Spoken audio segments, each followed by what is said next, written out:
Bienvenidas y bienvenidos a un nuevo análisis en profundidad. Hoy nos sumergimos en un campo que, a primera vista, puede parecer tremendamente abstracto, la teoría matemática del riesgo financiero. Pero al fondo es algo que nos afecta a todos. ¿Cómo podemos medir bien el peligro en nuestras inversiones? Un saludo. Exacto, es una pregunta fundamental en el mundo financiero, ¿eh? Todo el mundo quiere medir el riesgo, pero hay un problema clave. ¿Cómo sabemos si nuestras mediciones son correctas?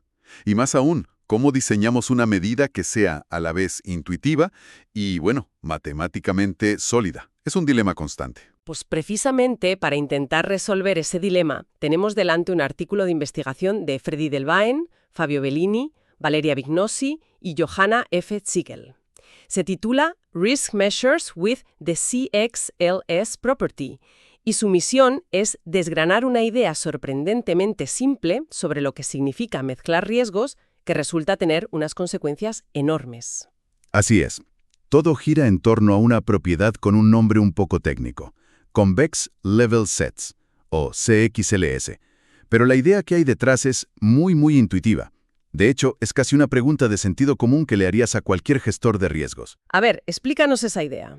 Porque si es tan simple, quiero ver dónde se esconde la complejidad. Pues imagina que para ti, como inversora, el riesgo de tener una acción de Telefónica es un 7 sobre 10. ¿Te parece un riesgo considerable? Y por otro lado, el riesgo de tener una acción del Santander también lo valoras en un 7 sobre 10. Son igual de arriesgadas para ti. La propiedad Cruceles dice que si creas una cartera con media acción de Telefónica y media del Santander, el riesgo de esa nueva cartera debe ser exactamente 7 sobre 10. Ni más ni menos. Un momento. Esto choca frontalmente con una de las primeras cosas que se aprenden en finanzas, la diversificación.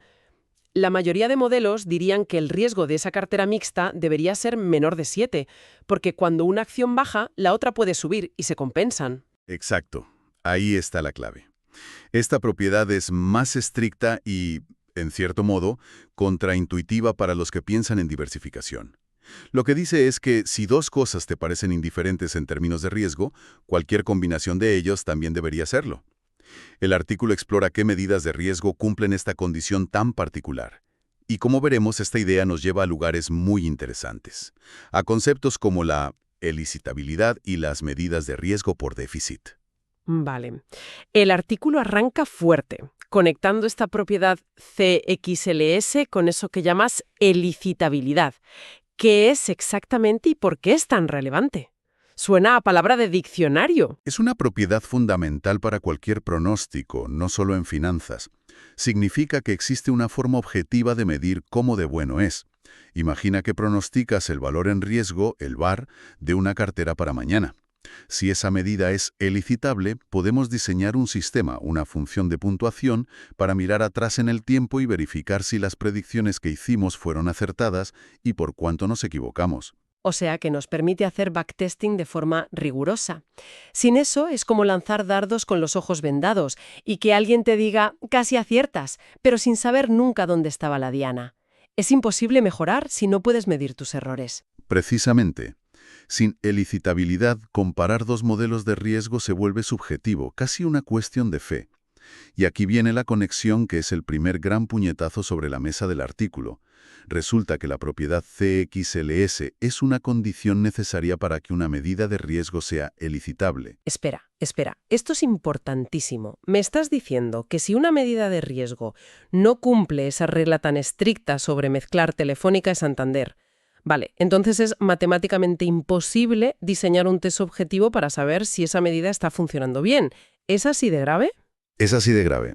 Si tu medida de riesgo no cumple XLS, no puedes hacer un backtesting adecuado. Puedes hacer aproximaciones, pero no tendrás un sistema de puntuación riguroso. Y esto, claro, pone en jaque a muchas medidas de riesgo que se usan habitualmente. Esto me lleva a una de las conclusiones que adelantan. Afirman que, como consecuencia de todo esto, los expectiles son las únicas medidas de riesgo que son a la vez coherentes y elicitables. ¿Qué son los expectiles y por qué están rompedores ese hallazgo? Euros. Se fija solo en la probabilidad. En cambio, un expectil se basa en la expectativa. en la media ponderada de las pérdidas. No solo mira la probabilidad de que ocurran cosas malas, sino también cómo de malas son esas cosas cuando ocurren. Entiendo. Y la conclusión es tan rotunda como parece. Si te dedicas a la gestión de riesgos y buscas una medida que sea teóricamente y matemáticamente sólida, coherente y que además puedas verificar en la práctica, elicitable, este artículo te está diciendo que solo hay una familia de herramientas que te sirve. Eso es exactamente lo que implica su análisis, que dentro de este marco, el universo de medidas de riesgo ideales se reduce drásticamente a una sola familia, los expectiles. Es un resultado muy restrictivo y muy potente.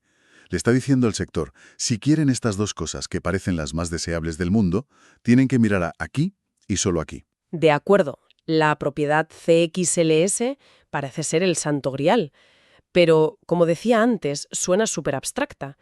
¿Cómo puede un banco o un fondo de inversión saber si la medida que usa la cumple o no en la práctica? No se van a poner a hacer mezclas teóricas de acciones. Muy buena pregunta. Y eso nos lleva de forma natural a la segunda parte del artículo. Ellos demuestran que hay una forma mucho más intuitiva de detectar esta propiedad, a través de la robustez. Una medida de riesgo robusta no debería dar resultados radicalmente diferentes si hay cambios muy pequeños en las probabilidades. Vale, que el modelo no se vuelva loco con cambios mínimos. Suena lógico. Suena lógico, pero muchos no lo cumplen. Imagina que tu modelo de riesgo dice que necesitas 10 millones de capital de reserva, pero si ajustas la probabilidad de una crisis de un 0,01% a un 0,011, un cambio minúsculo, el capital requerido salta a 100 millones. Ese modelo no es robusto, no es fiable, te llevaría a tomar decisiones de pánico. El artículo demuestra que las medidas con CLS suelen ser robustas, y las no robustas tienen un comportamiento muy particular. Dan un contraejemplo muy claro para ilustrar esto. La medida del peor escenario posible, o SIMF. A mí esta me parece la medida más intuitiva del mundo. Simplemente mira cuál es la peor pérdida que puedes tener y prepárate para eso. ¿Me estás diciendo que según este análisis esa es una mala medida? Según este análisis es una medida muy poco fiable, no es robusta. Es como un sistema de alarma que se dispara con la misma intensidad si detecta una mosca o si detecta un ladrón. Solo se fija en lo peor que puede pasar, sin importar su probabilidad. A ver, ponme un ejemplo. Imagina una posición segura que te da 100 euros de beneficio. Su riesgo es, digamos, positivo. Ahora la mezclas con una pizca infinitesimal de riesgo, una probabilidad del 0,001% de perder 1.000.000 de euros. Una medida robusta diría que el riesgo de la mezcla es casi idéntico al de la posición segura. Sin embargo, la medida del peor escenario salta de golpe. Pasa de ver un beneficio de 100 a ver una pérdida de 1.000.000. No hay transición suave, no hay gradualidad, salta de 0 a 100 en un instante. Acciones de pánico por cambios minúsculos. Es un modelo que grita que viene el lobo constantemente, aunque el lobo sea una sombra lejana. Y el artículo conecta esta idea de robustez, de comportamiento suave, directamente con la propiedad CXLS. Exacto. Proporcionan una herramienta mucho más intuitiva para verificar las cosas. En lugar de tener que comprobar condiciones matemáticas abstractas, ahora puedes simplemente preguntarte, ¿cómo se comporta mi medida de riesgo cuando le añado una pizca de veneno a una posición segura? Si la respuesta es que salta por los aires, probablemente no sea una buena medida ni cumpla CXLS. Es la pieza del puzzle que conecta la teoría abstracta con una prueba de estrés práctica. De acuerdo, hemos establecido que CLS es crucial porque permite verificar los modelos y que la robustez es una forma de detectarla. ¿Cómo usan esto los autores para construir su gran resultado en la tercera parte del artículo? Aquí es donde hacen el trabajo de orfebrería matemática, que culmina en su teorema 3.8. Lo que hacen es demostrar que si una medida de riesgo tiene la propiedad CLS, entonces se puede traducir a un lenguaje mucho más sencillo. Me gusta esa idea de traducir. Sigue por ahí. Ellos construyen una función a la que llaman phi, que actúa como un traductor universal. Esta función phi es como una piedra de Rosetta para el riesgo. Coge cualquier posición financiera, por compleja que sea, con opciones, derivados, lo que quieras, y la traduce a un único número. Y una vez traducida, la regla para saber si la inversión es aceptable o no es increíblemente simple. Solo tienes que calcular la media de esos números traducidos. Si la media es positiva, la inversión es aceptable. Si es negativa, no lo es. Eso es potentísimo. O sea, que toda la complejidad de la medida de riesgo original, con sus reglas raras sobre mezclas, se puede condensar en una única función phi. Y a partir de ahí, todo se reduce a calcular una simple esperanza o media. Esa es la belleza del resultado. El teorema 3.8 dice que para toda esta clase de medidas de riesgo con la propiedad CXLS, existe esa función traductora phi. Reduce un problema complejo a uno mucho más manejable. Y lo bueno es que la forma de esa función phi te dice todo sobre el apetito al riesgo de la medida original. ¿Cómo? ¿Puedes darme ejemplos con las medidas que hemos comentado antes? Claro, en los ejemplos del final lo muestran perfectamente. Por ejemplo, la medida del peor escenario, la que era tan nerviosa y no robusta.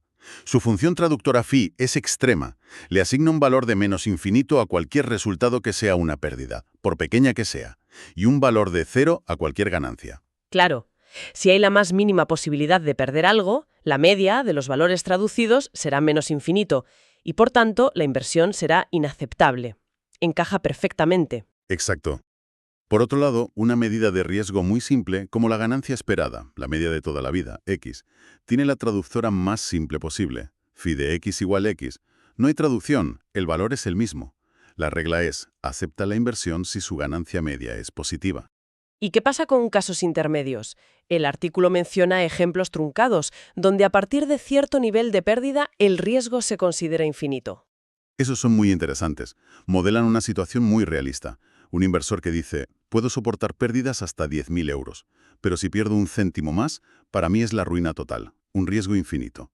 Su función phi sería normal hasta menos 10.000 y a partir de ahí saltaría a menos infinito. El teorema de caracterización funciona a la perfección para describir este tipo de preferencias de línea roja. Fascinante. Entonces, si hacemos un resumen de este viaje, empezamos con una pregunta aparentemente simple sobre mezclar riesgos que parecían iguales. Y hemos visto cómo esa simple idea, la propiedad CXLS, nos ha llevado a una caracterización matemática profundísima. Nos ha conectado con la capacidad de verificar modelos, la elicitabilidad, demostrando que es una condición indispensable. Nos ha conectado con la idea de robustez, mostrando por qué medidas intuitivas como la del peor escenario son en realidad muy frágiles. Y finalmente nos ha dado esta herramienta, la función traductora phi, que unifica y simplifica toda una clase de medidas de riesgo. El teorema 3.8 es una pieza de teoría muy elegante que nos dice que detrás de la complejidad se esconde una estructura más simple. Y no olvidemos la consecuencia práctica que mencionamos al principio. Todo este andamiaje teórico sirve para confirmar con más fuerza que, si buscas una medida de riesgo que sea coherente con la diversificación y a la vez verificable objetivamente, tienes que usar los expectiles. Limita mucho el campo de juego. Vale, tenemos esta caracterización tan elegante con la función phi. Ahora te hago la pregunta del millón. Si yo soy una gestora de riesgos en un banco, ¿cómo uso esto mañana? ¿Saco la phi de mi modelo y la analizo? ¿O es más bien una curiosidad teórica que nos ayuda a pensar? Es más lo segundo, pero con implicaciones muy prácticas. No es una herramienta que vayas a programar mañana en Excel. Es una guía teórica para construir mejores herramientas a futuro. Te dice qué propiedades debes exigirle a una nueva medida de riesgo que quieras diseñar. Te da un criterio claro para descartar modelos malos. Te dice, ojo con las medidas no robustas. Y si quieres poder hacer backtesting de verdad, asegúrate de que tu medida cumple CXLS, o al menos se parece mucho a una que sí la cumple. Es un marco conceptual para la innovación en la gestión de riesgos. Entendido. Es más un mapa que una herramienta concreta. Para terminar, y como es costumbre, me queda una pregunta para la reflexión. Todo el artículo se centra en medidas de riesgo determinadas por la ley, que solo dependen de la distribución de probabilidad. No importa si pierdes 1 millón porque hay una crisis financiera o porque cae un meteorito, solo importa la probabilidad de perder 1 millón. Pero en el mundo real el contexto importa, y mucho. ¿Cómo cambiaría este panorama si consideráramos riesgos donde no solo importa cuánto se pierde, sino cuándo y por qué se pierde? ¿Seguiría siendo válida esta elegante caracterización con una simple función phi? Es una pregunta excelente, y es la frontera de la investigación actual. La respuesta corta es que no. La simplicidad y elegancia de este resultado probablemente se perderían. La función traductora phi ya no podría ser una función simple que solo mira el resultado final. Tendría que depender de todo el escenario, del estado de la economía, de lo que hagan otros activos. Se convertiría en un objeto matemático mucho más complejo. Adaptar estas ideas a ese entorno más realista, donde el contexto lo es todo, es el gran desafío. Sin duda, una cuestión para seguir explorando. Ha sido un análisis intenso pero muy revelador. Gracias por guiarnos a través de este material. Un placer. Espero que haya servido para arrojar algo de luz sobre un tema tan complejo. Y a toda nuestra audiencia, gracias por acompañarnos en esta inmersión. Hasta la próxima.